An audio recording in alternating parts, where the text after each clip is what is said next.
start to the week with the walkthrough of in preparation. This is next game on the schedule that presents a lot of preparation problems. They do a great job schematically, extremely well coached defense, and they're as talented as anybody. They got elite talent on both sides of the ball, and you look at how they played at times of the year. This is the same team 2 weeks ago that's ahead of Georgia in the fourth quarter. The same team that really outplays Texas and beats Texas earlier in the year. So you guys have heard me probably refer to, I think there's a blackout game every year that everybody has on especially one side of the ball. And so I think last week's game, the Kentucky's an outlier for them. The Kentucky quarterback was on fire and made about every play. And so we got to be ready to play against a team that's really dangerous. Late after getting Austin in there in the second half, finally getting them kind of long-term reps, just moving forward with each game now is kind of an important game. How do you feel about that room with both guys maybe getting put in big spots? Yeah, I feel great about our quarterback room. I love our whole system of what we do with them. And, actually, somebody said this morning, if you think about since the helmet player-to-coach communication has come around, I think that our quarterbacks have thrown for more than anyone else in the country, more yards than anybody else. And that's obviously three really good quarterbacks. Jackson last year and these two. And they're just they prepare really well. I think that Charlie does a great job, and Joe Judge and Fisher Ray with them. And so it's just a really, really good system, and they get along really well. And again, I said it last week, I think we have two better quarterbacks than most people's first. And so that's an awesome situation to be in, and just really pleased.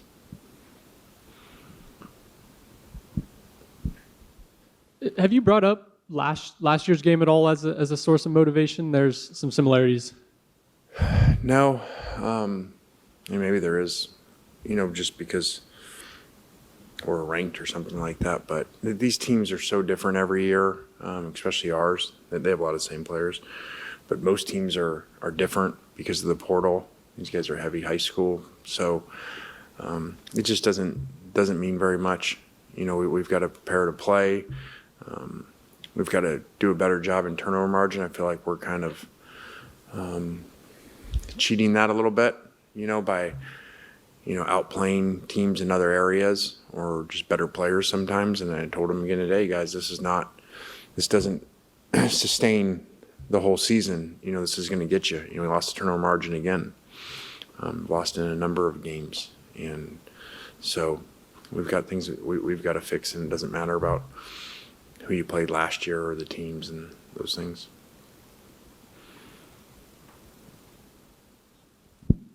Another thing I'm curious about is what are the aspects that make up a good job for a college head coach? What's the top of your priority list?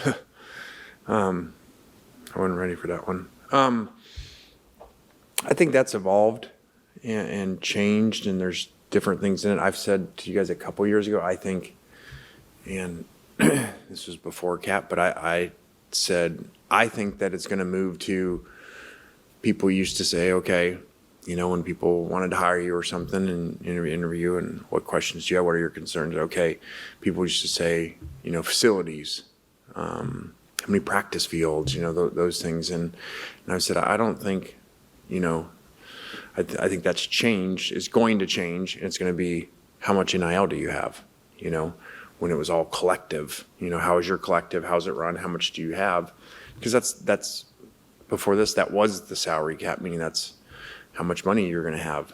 And some people sometimes think, well, okay, that's not a big deal, but just look at professional sports when it's not the same, like baseball and the payrolls, and over time, who wins and who doesn't win. And somebody may have outlier years once in a while, but, and so now that's a little equaled out, but there's still, how much are you giving to Rev, to your football program, and then how much do you have collective wise?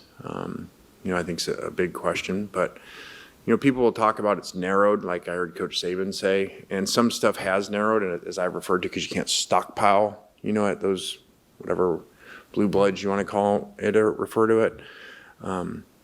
But there's still things there that you're still going to struggle to beat those guys because kids are still recruited and they see size of stadiums and tradition and Heisman's and national championships and then your location, to talent. So I think all those are in there, but it's slid a little time over,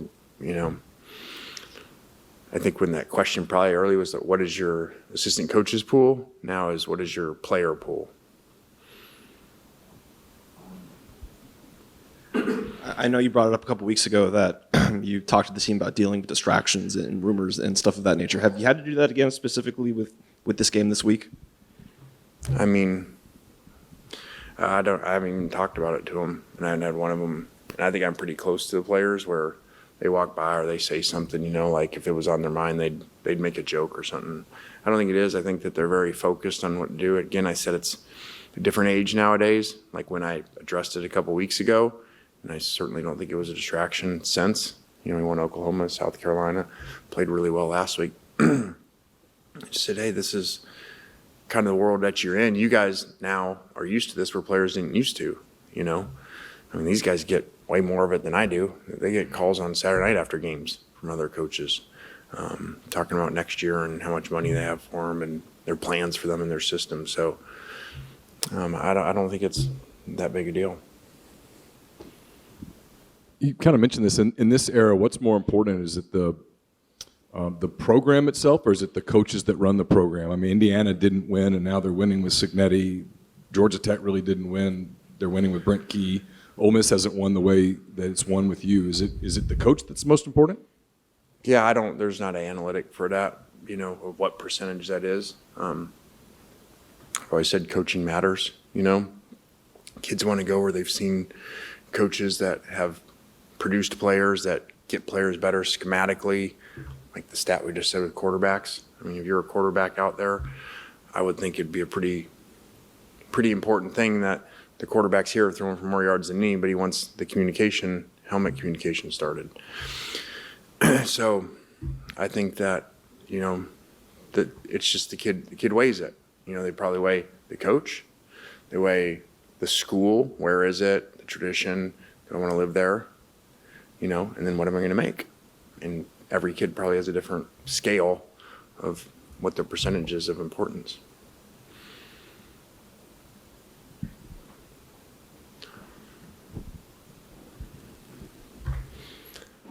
I know you're not focused on it all, like you said a couple weeks ago, but if Florida wants you and if Ole Miss wants you, it'll necessitate you making a decision. I was just curious, like with the portal opening on January 2nd, do you even have time to think about that, or how important is it to come to whatever decision before the portal opens? I don't know. I'm not that far down the road. I said it last week, and you guys think I was joking, or the South Carolina, like everybody wants to talk about other jobs and everything, and I think you're 2-3 weeks away from coaching for your own job, so you better make sure you're doing really well where you are, because as we've seen out there, I've said 1 win put you out of the top 10, now 2 wins might put you out of the top 25, and 3 might get you fired. So I ain't figured all that out. I'm trying to keep our winning streak, get to 8-0 at home,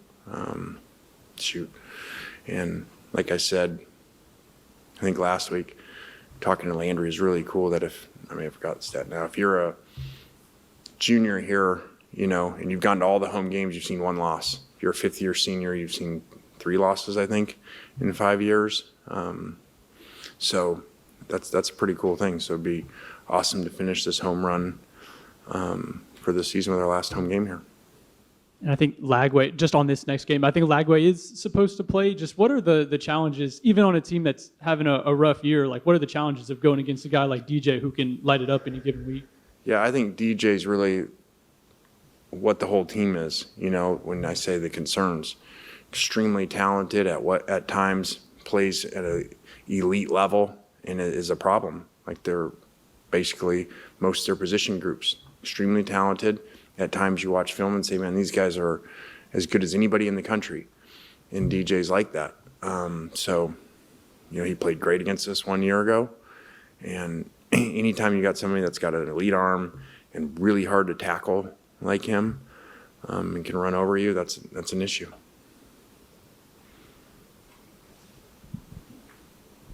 I asked you last week, so I'm just a little curious now that the first CFP rankings are out, where you guys were, where the league was. Were you encouraged by that?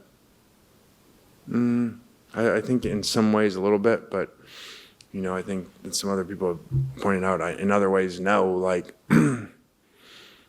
Texas A&M being 3. What more do you want them to do to be 1? Like I said, when people want to schedule and they say, okay, man, we need you to schedule hard teams. You're going to have now 9 SEC and then play another hard one. Well, they went up to Notre Dame and won. So those people that say, man, those schedules are worth it to play that. What if they didn't play Notre Dame? If they just played whoever and just had an easy win, they'd be ranked in the same spot. So what good did that do if that's not rewarded? So they got the highest metrics of everybody, and they're not number 1. So I don't know. Again, you talk about those 2 teams right there, put them on a neutral site, ask Vegas who would win, what's the spread. And that, to me, shows more than people sitting around a room just guessing. Any questions for Coach?